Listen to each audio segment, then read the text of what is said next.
In today's video, we're talking about ownership. Does it matter what you own inside of your 401k, thrift savings plan, or mutual funds?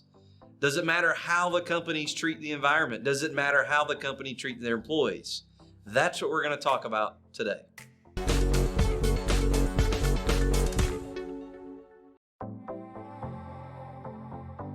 Well, this is Brandon and Christy. I'm here with Tommy Neesmith, the owners of Christy Capital Management, to talk about ownership as it relates to your retirement account.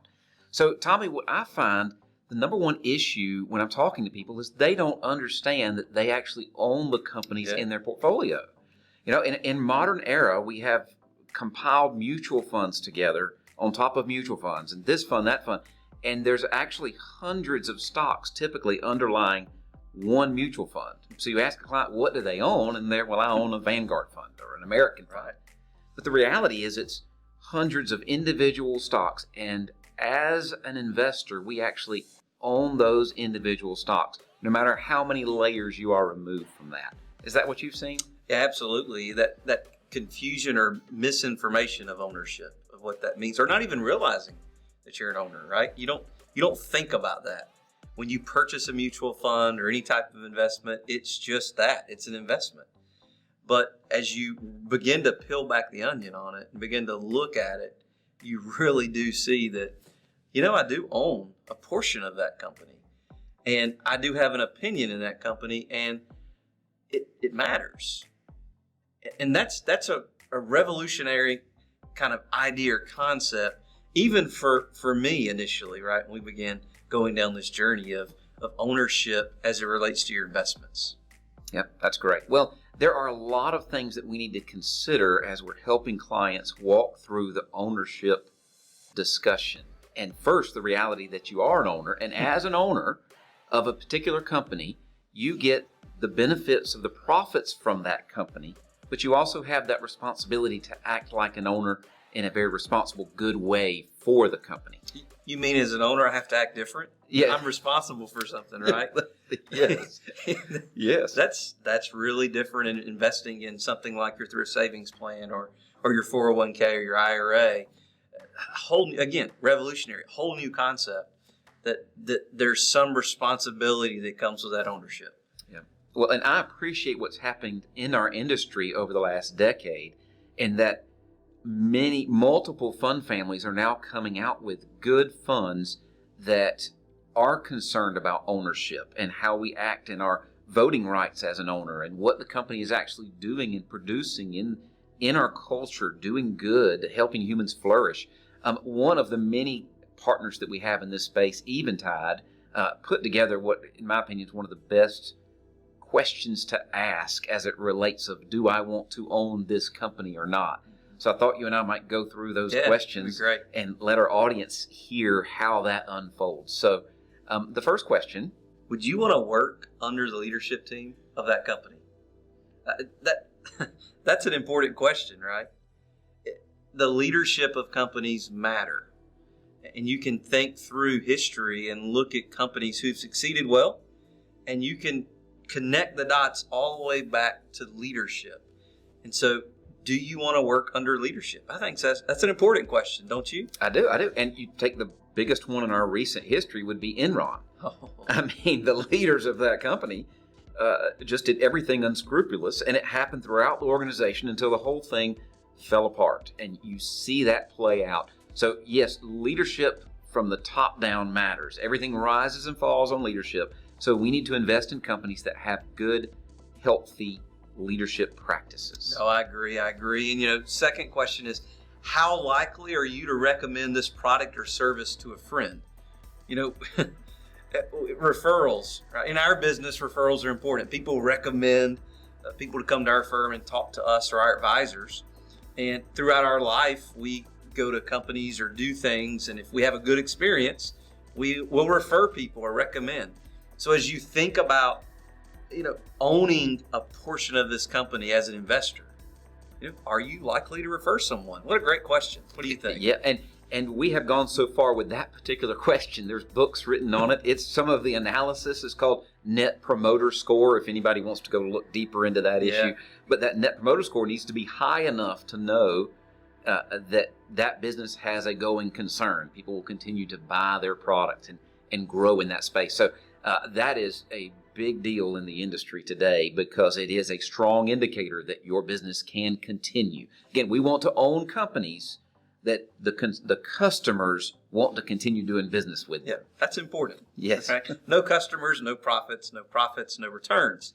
How we tie those two together is important. So third is, would you want your son or daughter to work at this company?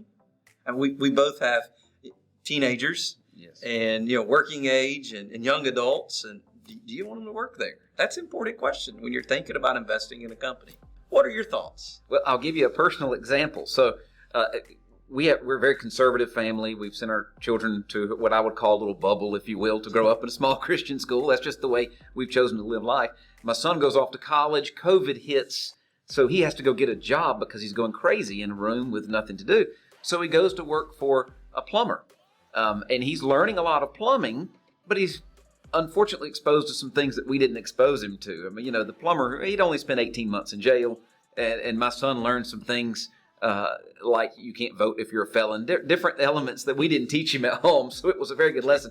But I look back, is that an atmosphere or company that I would love for my children to go to? He learned a lot, but that wasn't a great experience for him. So I think of that very personally, that I would want my children to work in places that are encouraging and supporting and growing them to get to their next level.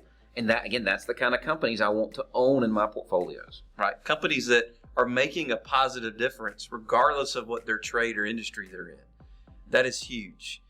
So I think that question is really, really big. Are there any other questions that you may? Yeah, like on a scale of 1 to 10, how impactful is the business they are doing into the culture? Like, for instance, you're making a new flavor of bubble gum might be a 1, but you're curing cancer could be a 10, right? So how significant is the work that's being done by that company? And personally, I would love to continue to invest in companies that are helping humans flourish. I think that is a great push to do with my investment dollars and own those companies. Yes, we all like bubblegum. A new flavor would be great.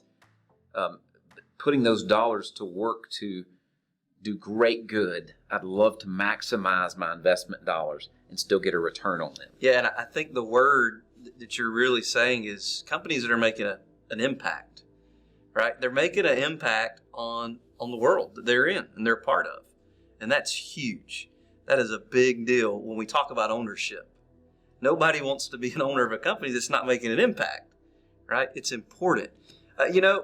Another question I think that's really good is if you were to walk into the supply center, if you were to walk into the store, right, would you be proud of the quality and the working conditions that you see? I've been into places before where you walk in and go, I can't believe people actually work here. Why am I here? Yes. And it was a quick trip. It was in and out, right? And so I think that's important. I think that makes a huge difference. Yeah, and the next question, a good one, what would your reaction be if this company opened up an office in your neighborhood? Would you want them there or not? Are they going to come in and consume the resources of your community? Or are they going to grow the resources, the human resources, the natural resources, those things?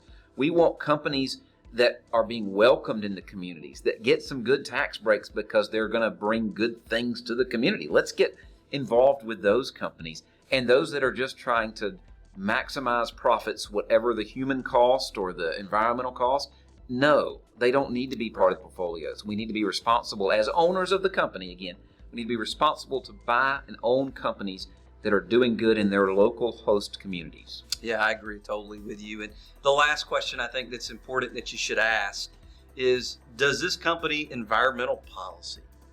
Is it solid? Is their goal to leave the world and the community they live in a better place or to be worse? And that's important whether you want a battery powered car or a diesel truck. That's not the issue. Is the company doing everything they can to make the world a better place from an environmental standpoint? I think that's huge. And I think that's misunderstood oftentimes, is I'm not for it, I'm against it. That's not the purpose of this question to ask. It's, are they doing, regardless of what they're producing, are they trying to make the world a better place? Your thoughts? Yeah, well, and from just a pure capitalistic standpoint on many of these questions, right? We'll start with the environmental one. From capitalism working out, if you use up all of your natural resources, you're out of business. I don't want to own you if you're running out of your natural resources. So you need to keep strong in the way you're able to renew your resources. That would be the human resource, the community, the environment, the supply chain. Again, we want to work with companies that the supply chain likes them. So when there is a shortage, they still get the materials they need to carry out their work, right?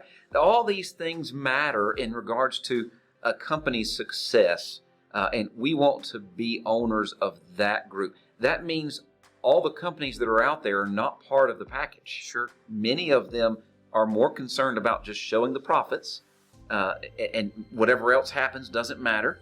And we need to recognize those companies, not have them as the center holdings of the portfolio, and move forward to make sure we are helping humans flourish and, as you said, make a good impact in our community and our culture. Yeah, no, that's great. That's great. You know, when you own hundreds of companies in your 401k or your mutual fund or your IRA, I hope these 7 questions really kind of help you begin to look at it. One thing I think that we can hit on briefly in our conversation is, as you think about asking these 7 questions, because again, we're looking at it as from the perspective as an owner.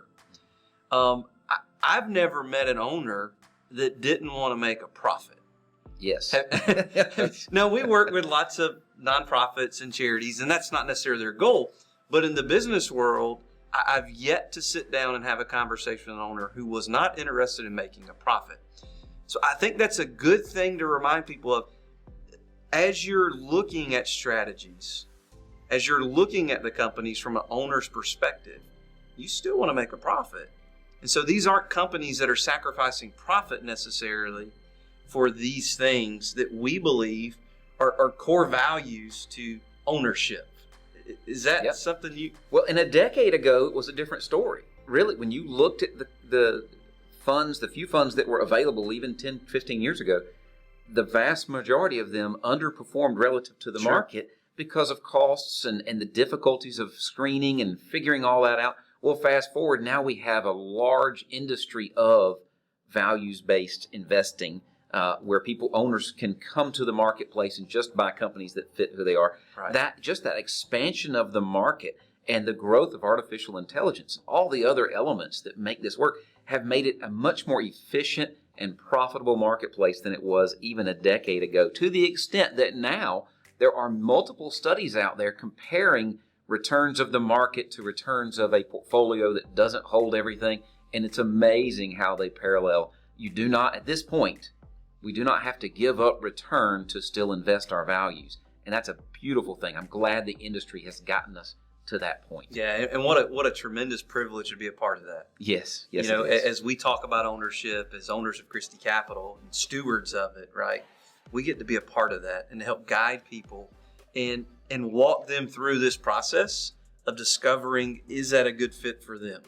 So again, as you think about investing from an ownership perspective, maybe that's a new concept for you. Maybe that's not. I know it definitely was for me several years ago. But your investments do matter, and you as an owner have a say in what happens inside your portfolio. So we have access to multiple fund families that do this legwork for us on our behalf. They've got the investment analyst at work, the chief financial analyst, the CFAs, all the degrees and designations you want. Very intelligent people concerned about investing our values. We align ourselves with multiple fund families to build diversified portfolios to help you, the client, accomplish their goals. If this is something you're interested in, we would love to help you with that. Hopefully today's conversation has helped you realize that ownership does matter as it relates to the investments that you're holding inside your portfolios. The company's leadership style, how they affect the communities they work and live in, makes a difference. If you'd like more information on that, please go to christycapital.com or contact the phone number listed on the screen. We need to do the proper disclaimers. The purpose of this video is not to give specific tax advice or investment advice. We're going over general principles and ideas that can be used, and if used correctly can save and avoid taxes. You're going to want to work with someone personally who knows your situation personally, so seek out advice from an independent financial advisor. This is for educational purposes only. I hope you enjoyed the video.